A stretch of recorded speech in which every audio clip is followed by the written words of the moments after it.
warafashe tu noneho umuntu wakurikirana kiriya kiganiro nyabuna ni ukuri aka gatelefone nako nsigaye mbona ubu uri kunyenyereza nyine nako ndanyenyereza nkajya gushakisha uburyo nshyira mu nyuguti nene Bibiliya mba nayishyize hariya maze n'iminsi njya kubwiriza ku Ruhimbi nkisegura ku bantu bagushwa n'ubusara abantu batagira godiyo akantu kose kaba kabagusha mbese we bambaye godance abantu bambariye godance rero bari mu kibuga akantu kose karabagusha ubu hari umuntu usohoka akagushwa n'uburyo ntarambuye Bibiliya ariko atabajije n'impamvu urumva iyo ufite iriya karaga tablet ariko washizemo Bibiliya nuvuga ngo ururumuri rwo kuba uri kureba ahantu hari urumuri kongera mu marinete yawe ubwo bwoko bwayo birahura niyo mpamvu nyine iyo uri gusoma kuri cyane kuri telefone ubona byihuse cyane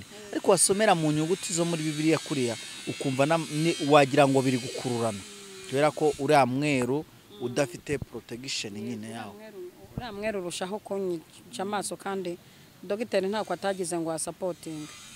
Oh yes, reka mbashimire rero abantu mu byumvise ageze mu rwego rwo gukomera mu ciciro cyo gukomera Imana ihabwe icyubahiro kigusanze mu ciciro cyo gukomera ngo babareze barabitaba barahamagara baritaba nimwe mwabyiteye mbega nimwe mwebwe mwabyite ntawe ubyihishe inyuma muri iki gihugu donc hariya muri nta muntu ubyihishe inyuma uri kubabwira kunsuzugura ni mu bwanyu uko muri batatu shoboka iki kintu nuhura nacyo gisange wararenze urwego rwo kwihangana warageze mu rwego rwo gukomera hari urwego Imana ishaka kujyamo bitewe naho ugiye kugera ikindi reka tugere no mu bukire ejo Imana ni ubukire burenze uko utekereza buzasanga warageze mu rwego rwo gukomera ku buryo ubukire butakutanya n'abantu budatuma wirya budatuma uba umunyantege nke ubukire bugusanga warageze mu rwego rwo gukomera uzi ko hari abakire bakomeye ureba ukagira ngo si n'ibyakwatsa n'imodoka ukabona nibisanzwe ariko akaba bifitiye utuntu duke hariya twa nta kigenda ugasanga ko twasanze atarakomera arimo arirya ku bantu. Uyese reka mashimire mu izina ry'Umwami wacu Yesu Kristo ko mudukurikirana no kuri Evangeliste mu Marionnaire. Imana y'amahoro ibaho umugisha kandi bishimire ibahe kuba mu gihugu cy'Uwiteka Imana yanyu baha tuzana wari mu majyepfo Kibabara dusuje abantu bari burasirazuba iburengerazuba amajyepfo n'amajyaruguru mu mujyi wa Kigali ndetse no mu ntara gatatu y'abadiaspora dusuhuje abantu badukurikira bakanadukurikirana inyuma ya kamera. Imana y'amahoro ibagirire neza kandi ibaho umugisha. Uyu munsi ndibuze kuvuga muze kunyihanganira cyane namwe murabona yuko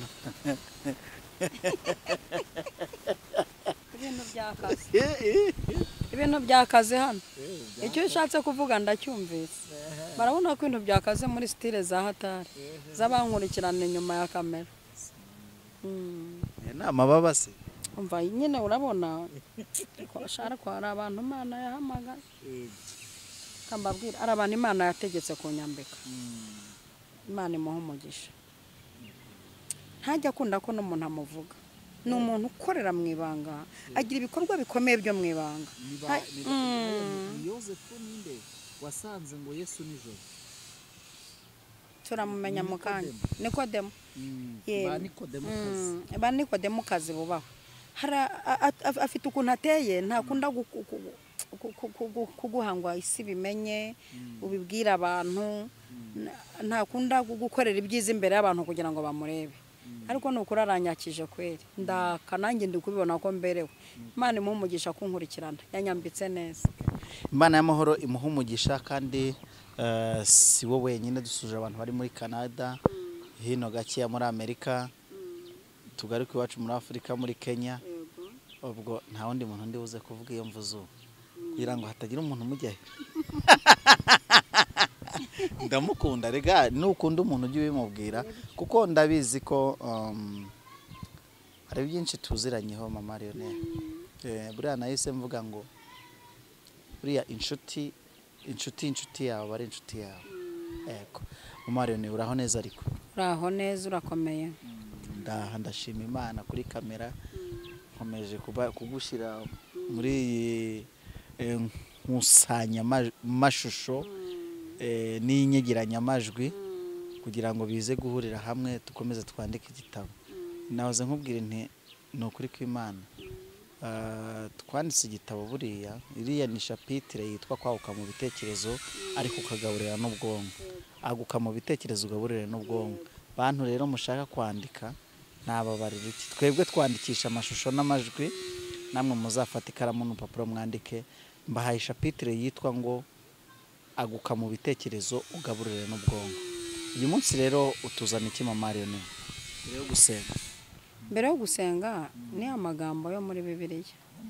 Igihe niyo nkunda ntirashira. Ari abantu batarashiramo icyanga. Nkubwira akantu mise ntekereza. Urebye kuri telefone urumva kubera amaso yawe gusoma Bibiliya mbona bikubaye, dore ngire hari aho rwose wayishize. Ariko ngenda saba umuntu ugize iyerekwa wisugiriye iyerekwa kino kiganiro kigitangira, hari amataburete asomerwamo Bibiliya ukabona ni ibinyuguti binini, aho kugira ngo uhegatire rwa Bibiliya runini cyane akaba hari taburete umuntu asomeramo Bibiliya nini cyane.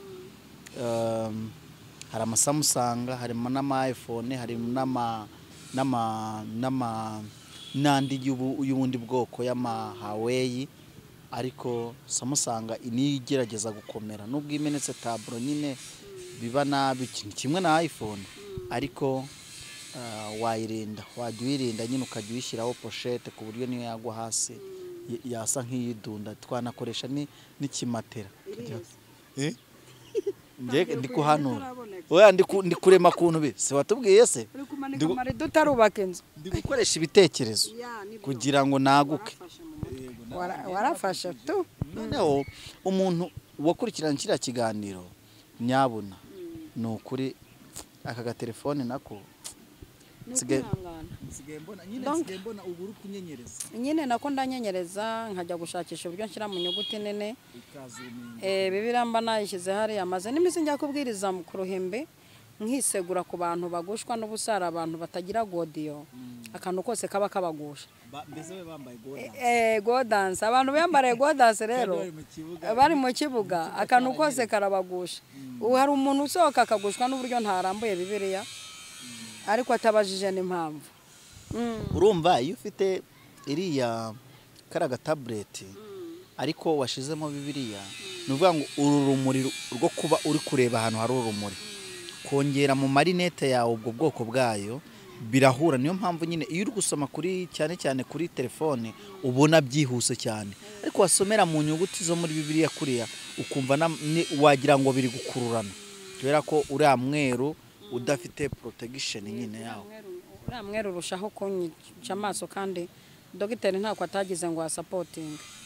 Oh yes, reka mbashimire rero abantu mu byumvise kandi mukaba mwagutse mu bitekerezo.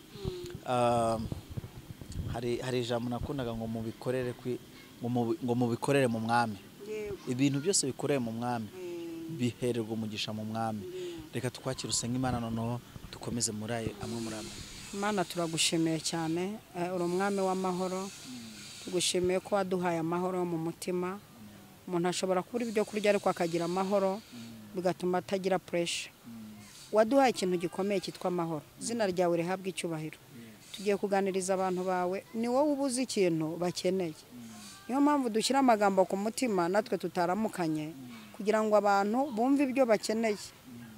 Turasabye ngo umuntu wese udukurikiranye afite ikibazo umubere igisubizo, urwaye akire, ukennye abone uburyo. Mana we, umushomeri abona akazi. Umuntu wese udukurikiranye ari muri situation itari nziza, umuha umugisha asohoke muri situation. Ndagushimiye kubana natwe dutangira kugera dusoza mu izina rya Yesu, amen amen. Imana y'amahoro iguha umugisha. Uyu munsi rero utuzaniye iki kuri Evangeliste Mama Lionel? Uyu munsi rero nzanye haryo ugira murumuna wawe, ugira murumuna wawe ugukorekera, ukagira na mukuru wawe. Mukuru wanjye yagiye guhinga ibyo mu mwuka. Ntacyo noneho impamvu nkubajije gutyo ijambo nzanye ni mukuru w'irindi ni ijambo ni mukuru w'irindi jambo ni ukuvuga ngo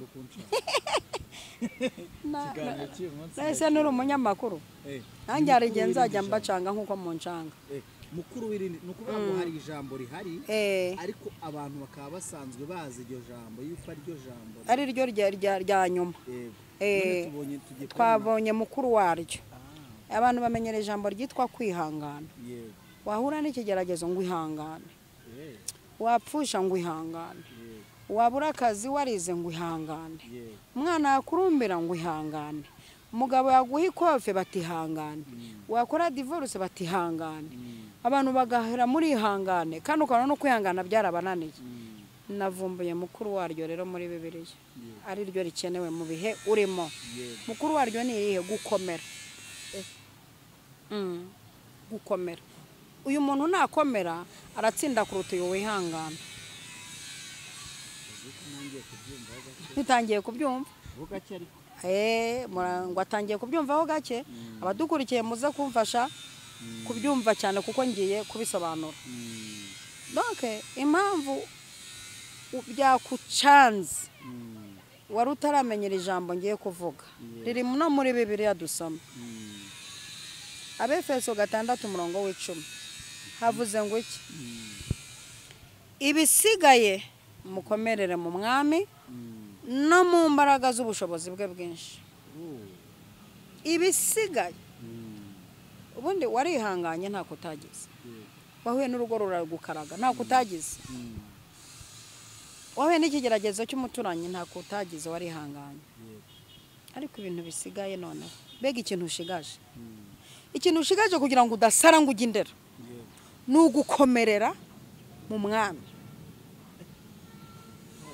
kuko nta muntu bavuga ngo ihanganire mu mwami reka umwihanganire muri Kristo Yesu wowe mukomerere muri Kristo ni ugukomerera mu mwami gukomera donc gukomera bivuze iki kugera mu rwego n'umuntu akureba akabona wari usuriho mana we ukuntu bambwiye urwawe narwo narinzi ko ntunguye no kuba nsanze useka uyu muntu nuko yakomeye suko abafite icyo afite batari kurira baba bafite ibimyira n'amarira bahura mu mashuka barira abafite icyo kigerageza afite ariko kubaseka arepeta ajya gusenga agisurana akimuvinga nuko hageze kuri etape yo gukomera ugakomerera mu mwami no mu mbaraga z'ubushobozi bwe bwinshi ngaka kantu abantu bahushije aka niko kantu bahushije nshaka kandi aka kantu usabwe kukakira mbere y'uko uhura n'ikibazo aka kantu ndashaka ko abantu bakakira mbere y'uko ugera mu kibazo ikibazo gisange ugafite ntabwo nshaka kwatura abantu ibibazo mu mbabarire kuko turi mu isi y'ibibazo kandi hari n'ababifite byazonze ariko icyo nshaka kuvuga ni iki ejo utazagenda ugahura n'ikibazo ugasanga intwaro yo kwihangana ntigikozeho sibyo ejo utazagera ku kigo cy'amashuri ugahura n'ikibazo ugasanga intwaro yo kwihangana ntiyakibasha ejo utazahura n'ikigeragezo cyo kutabyara na muganga napima asange ntibishoboka nujya no mu bahanga kuruta aho uvuye usange ntibishoboka iki kintu nuhura nacyo gisange wararenze urwego rwo kwihangana warageze mu rwego rwo gukomera hari urwego Imana ishaka kujyamo bitewe n'aho ugiye kugera ikindi reka tugere no mu bukire ejo Imana niguha ubukire burenze uko utekereza buzasanga warageze mu rwego rwo gukomera ku buryo ubukire butakutanya n'abantu budatuma wirya budatuma uba umunyantege nke ubukire bugusanga warageze mu rwego rwo gukomera uzi ko hari abakire bakomeye ureba ukagira ngo si n'ibyakwatsa n'imodoka ukabona n'ibisanzwe ariko akaba bifitiye utuntu duke hariya twa nta kigenda ugasanga ko twasanze atarakomera arimo arirya ku bantu ari kwirata ku bantu yiciye ku bantu ararenganya abantu arahungabanya abantu azize iki akiza atarakomera akomeye mu mufuka ariko atarakomera mu mbaraga z'ibyo yakiriye yakomeye ataragira ubushobozi yakomeye ataragira ubushobozi nta bushobozi bwo kubyakira bwo kubyakira afite hari umuntu wa miliyoni 100 akarara indera kuko azakira atarakomera ayiwe ubu hari umuntu waha imodoka agahita apfa kuko ayakiriye atarakomera atarakomera none rero umwuka nshyizeho iri jambo ku mutima ry'uko abantu bazamuka mu cyiciro cyo gukomera bukava mu cyiciro cyo kwihangana tumaze imyaka myinshi tukubwira kwihangana wahirwa ihanganira imugerageza kuko namara kwemerwa azahabwa ikamba ry'ubugingo turebye dusanga bamwe bahise bagwa ikamba ry'ubugingo ntaryo babonye yo uzahara abantu baguye bari bamaze nk'imyaka 5 yihanganye ku mwaka wa 5 n'igice kwihangana bikabirarangiye abuza ubugingo wa mugana abanyarwanda baciye ngo urushize kera ruhinyuza intwari ruguhinyuje kubera ko rusanzwe mu cyiciro cyo kwihangana ariko rusanze warageze mu cyiciro cyo gukomera wari kurokoka ndashaka rero kurokoka ibintu urimo mu rwego rwo gukomera Mana ishimwe cyane nanjye ndumva mfashijwe gukomera bivuze icyo abana b'abahungu bageze mu kibaya cya Dura bahagera bakomeye ko bari abahungu mva mbahaye amacese kabisa covid yaraje reka mbaha amacese ese we bakora abantu bakomeye ureke ibyo mwirwa mupacapaca ngo murakora amajeste n'amaritime ngo wahambana ati mukanya ukabura sambanye utambira Jehova mukanya ukabugiye mu burere bw'umugore w'abandi ari abana babari abahungu mu kibaya cya Dura bahageze batangira kubarega batanga ikirago gifite ibimenyetso ikirago kiricho kandi nabo bwabo barakemera nabo bemera baze kuregwa ikirago kiricho nawe ukemera kandi ukakivamo kubera iki gisanzwe ukomeye bageze mu rwego rwo gukomera mu cyiciro cyo gukomera Imana ihabwe icyubahiro kigusanze mu cyiciro cyo gukomera ngo babareze barabitaba barahamagara baritaba nimwe mwabyiteye mbega nimwe mwebwe mwabyiteye ntawe ubyihishe inyuma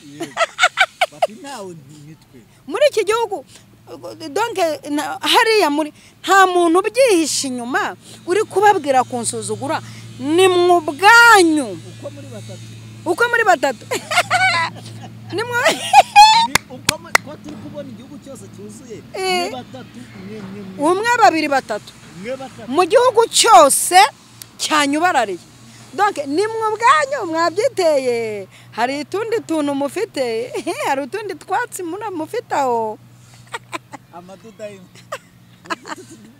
hari utududayi mufite aho donc nta mufite amasikoti mufite nabo ubwabo na Nebukadinezari ubwabo yabonaga batatinyuka s'il vous plaît yabonaga nta soni please nta soni igihugu cyose cyubaraye kiremera itegeko ryanjye mwe batatu noneho batatu nta nubwo ari n'abasuhuke yegora nta nubwo ari abene igihugu yegora dore ko yenda abo tububa na nyagano n'abanyagano baje gusuzugura itegeko basanze akabahungu n'abantu niniga kabisa urumva abantu basanze amategeko bari munsi yayo barangije banze kuyemera bagiye mu rubanza rwo kubazwa bitabye mu mazina yabo bitwa nayo babitiriye bigirwamana barabyemera ati ntacyo mu bitwitirire kunyitirira ikigirwamana se ntagisenga bivuze iki hari n'abantu bajya bagira agakiza gacuramye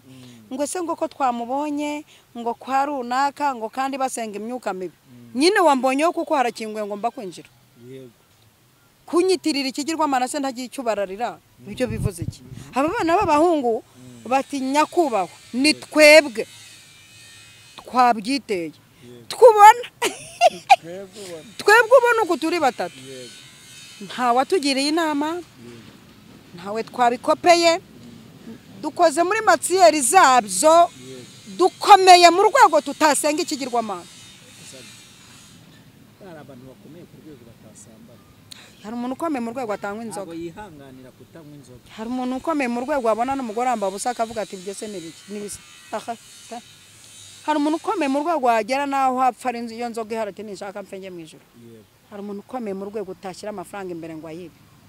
Hari umuntu ukomeye mu rwego utamushukisha arafa. Hari abantu bamaze gukomera we none uri kugushwa n'irindazi abandi inkoko itabagusha. Hari abantu bagushwa n'irindazi bakabasambanya. Hari ugeze mu rwego bamuha inkoko atishwe. Atishwe ugenye urwego please tansuzuguza imodoka. Etse guna n'ikigeragezo cy'umumotari antwaye ako ndashaka no kuva kuri moto jonde nabonye provisoire ungiye gushaka permis. Mumotari antwaye atangira kumpeheta. Atangira gukora n'amageste y'ibyo ashaka gukora. Ndangije umwe nta imbere ndahageze mvaho. Namubaza nukorera amafaranga angahe ku munsi. Ati ni nk'ibihumbi 10 cyangwa 12. Rero giye ku munsi umwe nshobora gukorera 200. Urumva ari ki wanshukisha kuri moto yawe. Nshukike. Tubona ukuntu usura inzo bujagera. Ufite umugabo w'ibogare waguteruza ukuboko kumwe. Urumva ari ki wahera nshukika nshukike. Ufite abana bangati bane. Abo bana bane nabatunga umwaka wicaye. Mbwira nk'ikintu wanshukisha kugira ngo ndyamane nawe. Ntiwanuncaye 2 kongeza aho njyanya ati akira ngwe 5. Aranje ati mbabarira ngusabye imbabazi. Nayobeye heje. Tabandi nabashukaga nkabageza mu rugo tugahita twiryamanira. None yayobeye ku muravumba. Bakugiti daro umuntu yarabonye ndashaka kukomera kugeza mu rwego hatagira umuntu gukabakabisha intoki ze please habuti ibintero mwako we wanjye ntaraza numva wanjye adafite uruhu rusagura komera mu rwego ureba icyaha ukabona ntacyo upfana nacyo ukavuga uti si muyomba si sister gera mu rwego nene icyaha komera komera ugere mu rwego n'umuyobozi w'umudugudu wamenya ko afite umuntu ukomeye. Mana ishimwe. Haleluya. Abana bangu ati ni twebwe ubona twe dukomeye mu rwego tutasenga ikigirwamana. Cyabazwe n'intoki z'abantu. Dukomeye mu rwego mwanya wo kugisenga ntitwanacyubararira. Dukomeye mu rwego tutanarara n'iruhande rwacyo. Twebwe dukomeye mu rwego tutarya kibigizemo uruhare. Dukomeye muri urwo rwego nuko mukomerere mu mwami no mu mbaraga z'ubushobozi bwe bwinshi. Haleluya.